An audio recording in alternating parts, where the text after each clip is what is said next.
ჩემ საყვარელ ქალაქში ვარ, თბილისში. აქ ჰაერი სხვანაირია.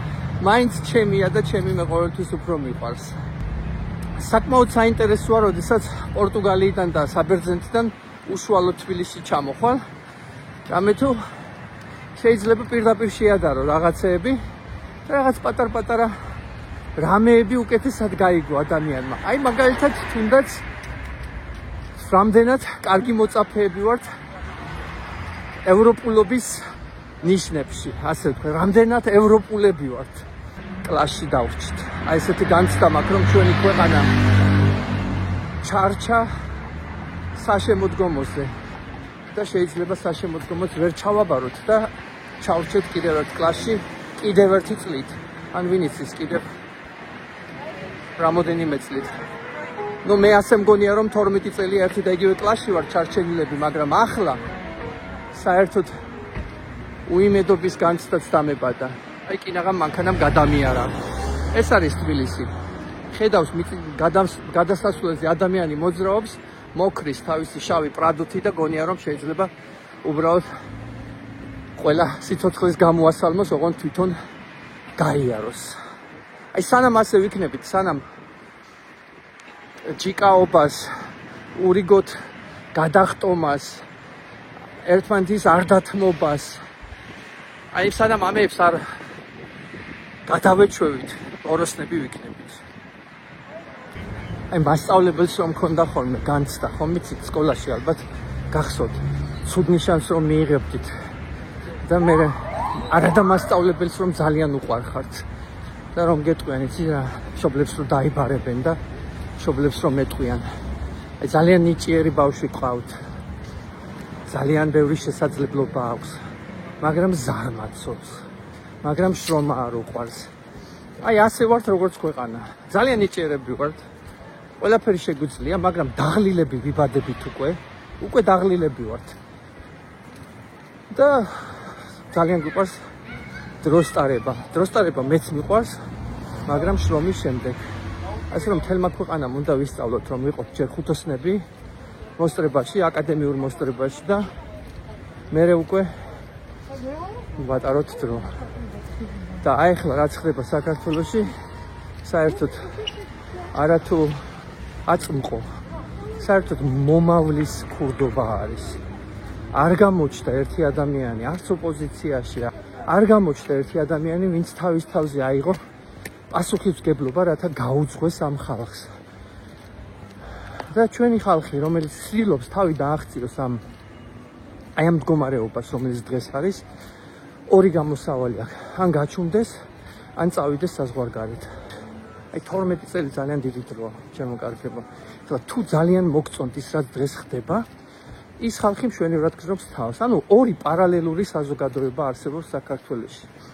ადამიანები, ვინც ამ მთავრობის ყურმოჭრილ სამსახურში არიან, მათი ნათესავები, ვინც არჩია გაჩუმება, არაფრის თქმა და ადამიანები, რომლებიც ვეღარ ბედავენ, იმიტომ რომ ბელორუსია და საქართველო. დავემსგავსეთ, ჩვეულებრივი დიქტატურა.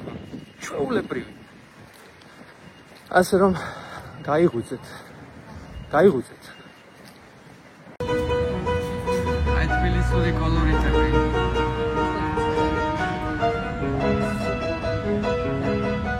იტალიური მელოდიებიც შემოგვეჩვია.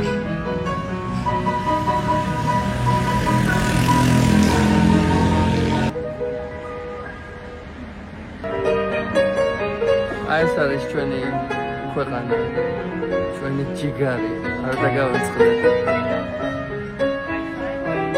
ეს კიდევ შემორჩა ქართველ ხალხს. ამ მელოდიაში დევს მთელი ჩვენი ქართული ჯიგარი.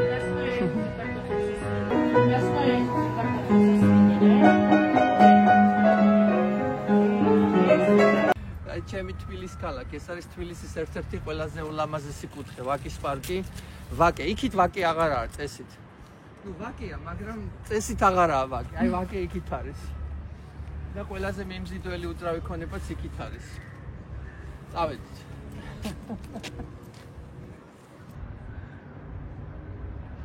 ეს ვაკე.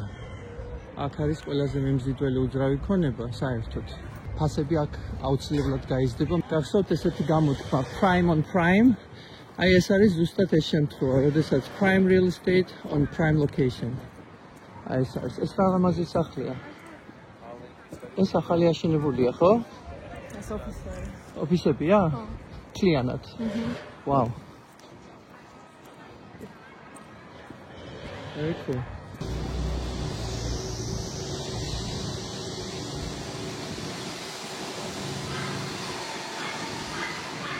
საქართველოშიც არის იმდენი კუთხე და ქალაქი, სადაც მე არ ვყოფილი ვარ ჯერ. აი ბორჯომში ვიყავი ბავშვობაში, ბაკურიანშიც, მაგრამ ეს იყო, როდესაც არ ვიცი 12 წლის რო ვიყავი მაშინ და აფერი არ მახსოვს. კოხტაგორა მახსოვს მარტო ბაკურიანიდან. ბორჯომი როგორც ასეთი აღარ მახსოვს. აი ასეთია ბორჯომი, ახლა აქაც ჩვეულებრივი ქართული მომენტია, მიაშენეს ახალი რაღაც შენობები და აშენეს ზემოდან ერთი მეორეს. აქ ერთმანეთის მეზობლობაშია ძველი და ახალი. ჯერჯერობით ბუნება ვერ გააფუჭეს. აი ეს ერთი გვაქვს რა, რომელსაც ვერავითარი არქიტექტურა ვერ აფუჭებს. იმიტომ რომ ღმერთმა მოგცა. თორე დანარჩენი ყველაფერი შეიძლება დაარუინო ადამიანს. მაგრამ აი საქართველოს იღბალი და იმაში გაგვიმართლა რომ ბუნება, ისტორია, ხალხი, კულტურა ვერც ერთმა დრომ ვერ გაანადგურა. და ესე მოვდივართ საუკუნეებში.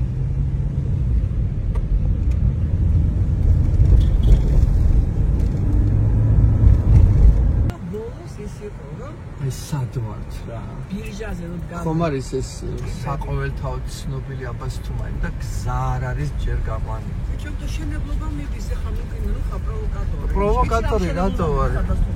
მაგარი მშენებლობა მიდის. ხოდა ჯერ გზა ახლა იმიტომ რომ პირველი გზა უნდა გაიყვანო. ვერ გაიყვან გზა გაფუშდა იყო გზა და გაფუშდა იმიტომ რომ დიდი მანქანები დადიან და მიდის შენებლობა. აბასთუმანში ვარ ახლა, აი თოვლი მოდის შემოკარგებო. მარტის 19 თოვლი საქართველოში. ნუ აქ ალბათ იშვიათობა არ არის. მოვედი აი ამ სასტუმროში ლალე.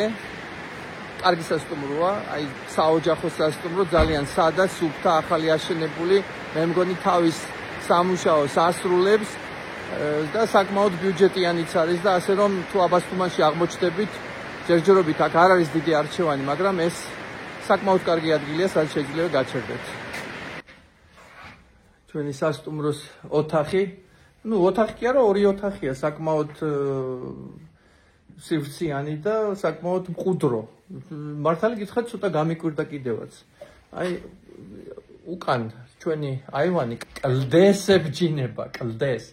ეხლა ალბათ წყალიც ჩამოდის ამ კლდიდან და ამ შენობის საძირკველს ალბათ აზიანებს. აივნიდან გამოვდივართ და არის კლდე. ხანძარი რო გაჩნდეს, უნდა კლდეზე იცოცო, თორე ვერ გადარჩები ისე სხვანაირად. ნუ ჯობია გადახვალ კლდეზე რა, ბოლოს და ბოლოს. აი ასეთი მყუდრო ოთახები, მყუდრო სასტუმრო, რამოდენიმე ოთახი, სულ ალბათ 10 ოთახი თუ არის აქ. შეიძლება არც კი, ალბათ 6. ძალიან სუფთა და მართალი გითხრათ, ჩემს მოლოდინს გადააჭერბა. Welcome to აბასთუმანი. ლამაზი არის. აქ ადრე ფილტვებით დაავადებული ხალხი იქურდებოდა, ახლაც. აქ იყო ფილტვის ცენტრი. აი აქ შენდება კოტეჯები, მიდის აღმშენებლობა. ეს იქნება მომავალი რეკრეაციული სამოთხე.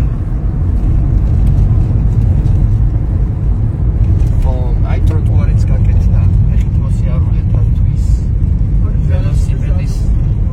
ველოსიპედისტებისთვისაც, რომ ადამიანს შეეძლოს უსაფრთხოდ მოძრაობა.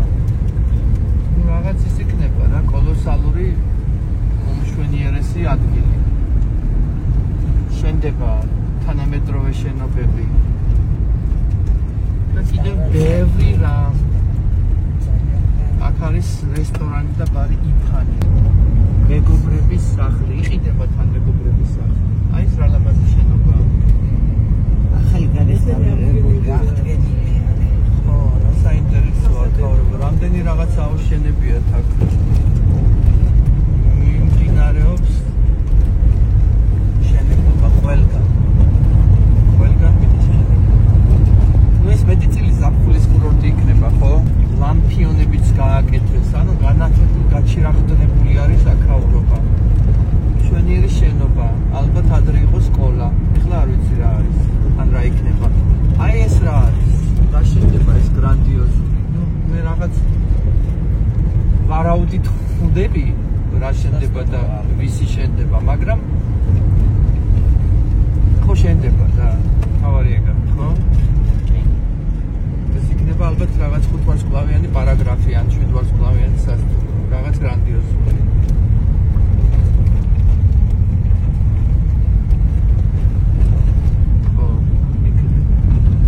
უძრავი ქონების თვალსაზრისით ძალიან საინტერესოა რაც ხდება.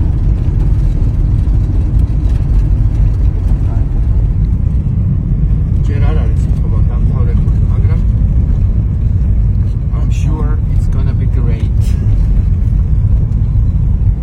შენობები კოპციად და ლამაზად კეთდება, მაგრამ ჯერჯერობით კაცშვილი არ არის. ნუ ჯერ ვერ იქნება კაცშვილი, იმიტომ რომ სეზონიც არ არის. და ბევრი რამე დაუმთავრებელი. მაგრამ მომწონს ის რომ აი აქ ტროტუარები და ეს კარგად არის და ლამაზად გაკეთებული. ჩაკოპციავებულად ლამაზად. რაღაც ცივილიზირებულად არის. აი აქაც რაღაც შემოვედით აბასთუმნის ცენტრში. რაც ბურჯომში ვნახე, იმას მირჩევნი, უფრო ლამაზი იქნება. ასია. აი აქაც შენდება რაღაც გრანდიოზული. თან ისე რატო არ იციან აქ მიწკებება იმის რომ რა შენდება, რომ ადამიანებმა გაიგოთ რა შენდება. თუ ეს საიდუმლოებაა. არა, მე აკრავა. ხო, არა, მე აკრავა.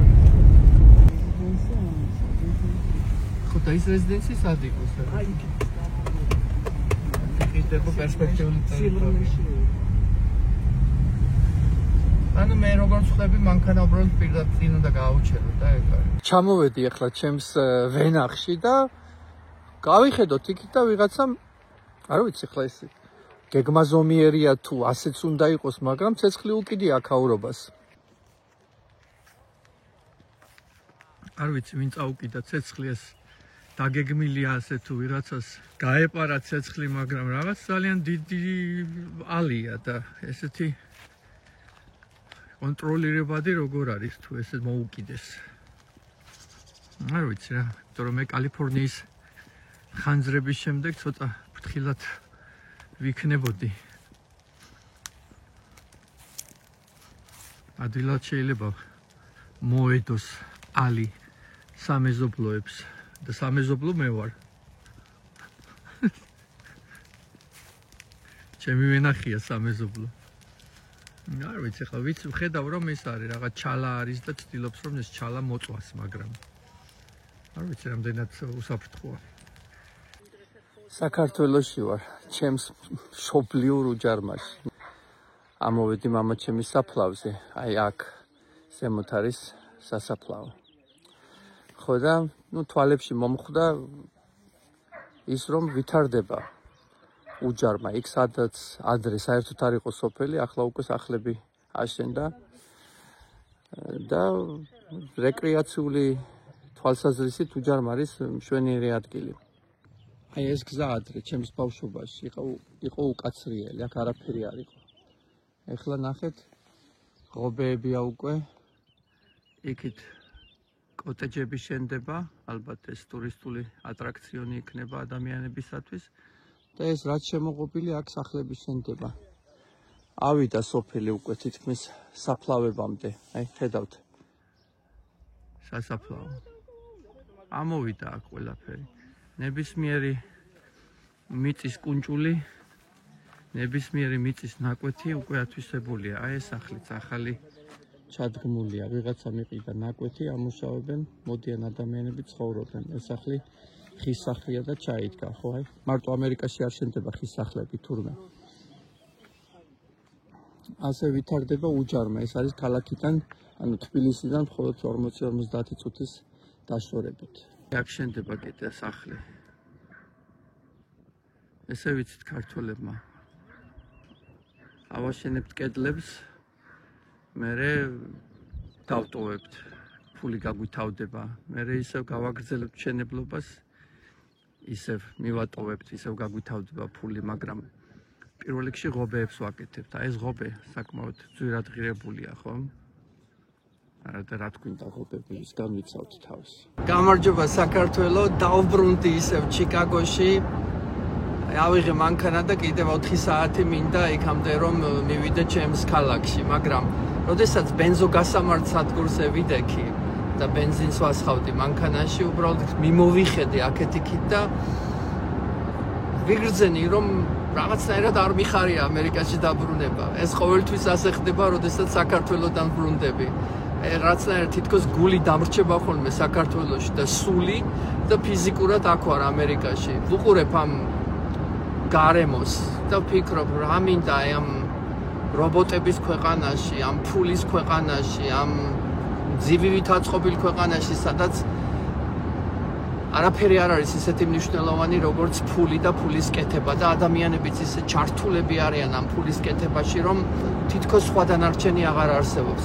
მესმის, რომ მნიშვნელოვანია სახსრები იმისათვის, რომ კომფორტულად იცხოვროთ, მაგრამ მერწმუნეთ, ეს არ არის მთავარი ცხოვრებაში. ბევრი სხვა რამ არის მთავარი, სულიერი განწყობა, ადამიანები, რომლებიც გიყვართ, შენი სამყარო, შენი სამშობლო, შენი ჰაერი, შენი ბუნება, ისტორია, კულტურა, ყველაფერი. ამიტომ, როდესაც ამერიკაში წარმატებულები ხართ, რაც შეიძლება მალე დაბრუნდით საქართველოში, გააკეთეთ ფული და წადით. არ გეგონოთ, რომ მადლობელი არ ვიყო ამერიკის შეერთებული შტატების. ძალიან მადლობელი ვარ აი ამ მადლიერი ქვეყნის. ყველაფრისათვის, რაც მომცა, არჩევნისათვის, შესაძლებლობებისათვის, თვითრეალიზირებისათვის, აი ყველაფრისთვის.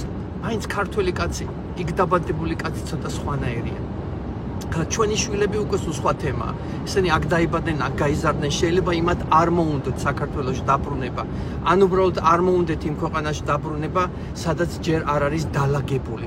ბოლოს და ბოლოს შვილს რატომ უნდა ურჩიო, ან რატომ უნდა ისურვო, რომ შენ მას შვილმა მოუწყობელ ქვეყანაში იცხოვროს. რთული იქნება ამის ახსნა. ასე რომ, მადლობელი ვარ ამერიკის, მაგრამ ჩემთვის მაინც საქართველოა. მე ბევრს ვაგვირდები და როდესაც ადამიანები აი აქ შერჩებიან ხოლმე ამერიკის შეერთებულ შტატებში, მერე თუ ავად გახდით, ყველაფერი, რასაც მიაღწიეთ, წავა თქვენი მკურნალობის ხარჯებში. და ამიტომ არაფერი არ დაგრჩება და ამიტომ ძალიან მნიშვნელოვანია დროულად წახვიდეთ აქედან. როგორც კი წარმატებას მიაღწევთ, გადადეთ გვერდზე ფული და წადით. შეიძინეთ საქართველოში უძრავი ქონება, ემოციური უძრავი ქონება, სადაც თავს კარგად გრძნობთ. გადადეთ გვერდით სახსრები, რომ გეყოთ და იცხოვრეთ ბედნიერად. ეს არის ჩემი რჩევა.